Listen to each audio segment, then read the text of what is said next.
how to turn on or turn off play sound for keypad taps in the phone app on the Samsung Galaxy S25 series. First, tap on the home button to return back to the home screen. And from the home screen, open up the phone application. Next, tap on the more button. Then from the pop-up, tap on settings. Now in call settings, we go down and tap on call alerts and ringtone. Next, scroll down and then tap on play sound for keypad taps.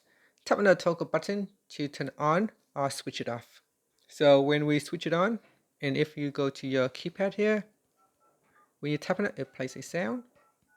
You can hear it. Alright, so if we switch it off, so if I go into settings and then we switch it off, this time you can see that if I go to my keypad and when I tap on it, it does not play any sound. So here, if you prefer to turn it back on, we go in here and then we make sure it is turned on, so play sound for keypad taps. And that's it. After tap on the home button to return back to the home screen. Thank you for watching this video. Please like and subscribe to my channel for more videos.